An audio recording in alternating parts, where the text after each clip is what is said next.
Team unveiling the robot at Tesla's 2022 AI Day. Today, Apple is going to reinvent the phone. AI systems can do some things incredibly well. AIs can now drive cars, manage energy grids, and even invent new molecules. January 9th, 2007. Steve Jobs didn't just unveil a new phone. He fundamentally changed how humans and technology communicate.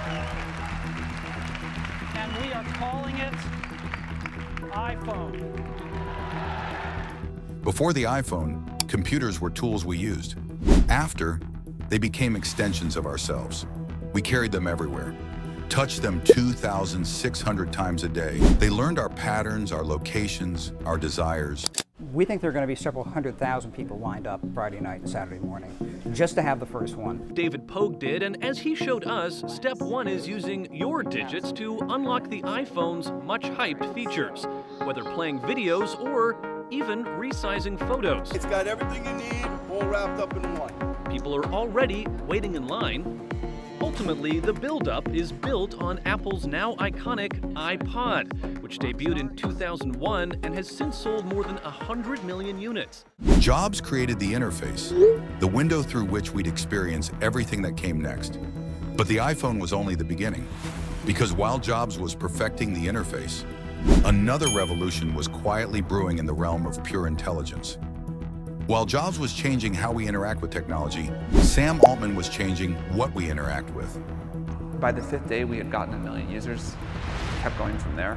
But definitely that day, it was like a sort of cold... Like, how long did that take you to 1 million users? 5 days. 5 days.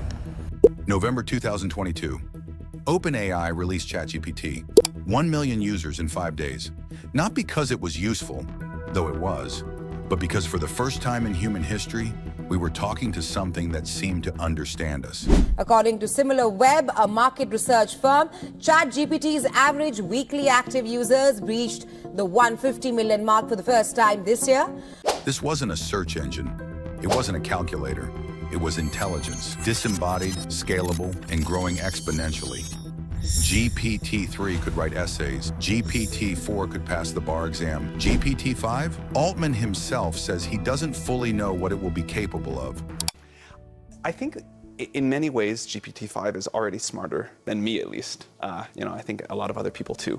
GPT-5 is capable of doing incredible things that many people would struggle with or find very impressive, where we will see that AI systems can do some things incredibly well, struggle with some others, and humans use these tools and bring their sort of human insight, creativity, ingenuity to bear in ways that are really important.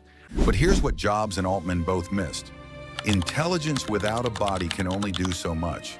To truly change the world, it needs to move. It needs hands. It needs Elon Musk. August 2021. Elon Musk walked on stage and made a promise that sounded insane. A humanoid robot, affordable, in every home. Team unveiling the robot at Tesla's 2022 AI Day. It's literally the first time the robot has operated without a tether. The 5'8" prototype walking on stage and waving to the audience. And even busting a move. The internet laughed, experts scoffed, even his fans were skeptical. But Musk had learned something from both Jobs and Altman. You don't make the best product, you make the most accessible product. Jobs didn't make the best phone. He made the phone everyone could use. Altman didn't make the smartest AI. He made the AI everyone could talk to. And Musk? He's not building the most advanced robot. He's building the robot everyone can afford. 3 men, 3 revolutions. Separately, they changed the world. But right now, something unprecedented is happening. They're converging, and what emerges has never existed before. So what happens when you actually combine them? Let's break it down. From Jobs, the interface, cameras, sensors, touchscreens, GPS, the ability to see and sense the world. From Altman, the intelligence, language understanding, reasoning, learning from every interaction, the ability to think and communicate. From Musk, the body, motors, actuators, hands that can manipulate objects, the ability to act and change the physical world. Separately, they're impressive. Together, you get something that has never existed in the 4 billion years of life on Earth. A being that can perceive like a human, think like a superintelligence, and act in the physical world, all in real time. And this isn't science fiction. It's happening right now.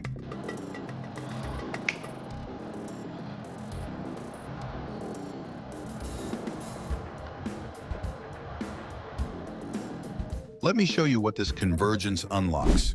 It sees your elevated temperature with iPhone sensors, ChatGPT diagnoses the problem, and Optimus delivers treatment, all in seconds. It understands your grandmother's request to organize 50 years of photos and does it while having a conversation about her memories.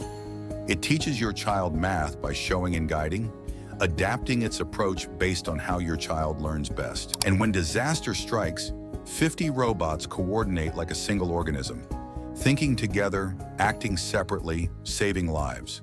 This convergence doesn't just add capabilities, it multiplies them. The iPhone sees, ChatGPT thinks, Optimus acts. Together, they create something we don't yet have a name for. So when does this happen? It's already happening. Figure AI and OpenAI announced their partnership in March 2024. Tesla's Optimus is working in factories today. The iPhone in your pocket is already connected to ChatGPT. We're not waiting for some distant future. We're in the convergence right now. 2026, first customer deliveries. 2030, 1 billion robots, according to Musk. 2035, more robots than humans in the workforce. Sam Altman thinks artificial general intelligence arrives by 2027. Jensen Huang calls this the next computing platform. Every interaction you have with ChatGPT, every mile a Tesla drives, every time someone uses an iPhone, all of it is training data. The convergence is learning, growing, accelerating. But here's the question nobody wants to ask. Should we build this? Because once we do, there's no going back. So what does this new world actually look like? Let me show you both sides. On one hand, robots that never tire caring for our aging parents. Surgeons performing miracles with superhuman precision. Every child, no matter how remote, receiving world-class education. The disabled liberated from physical limitations.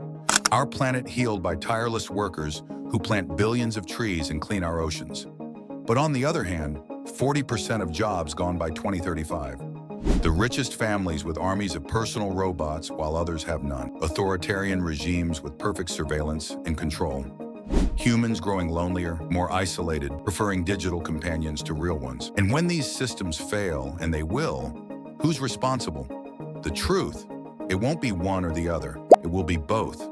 Paradise for some, catastrophe for others, and all of us trying to figure out which side we're on. But beneath all the capabilities, all the promises, all the fears, there are questions we must answer.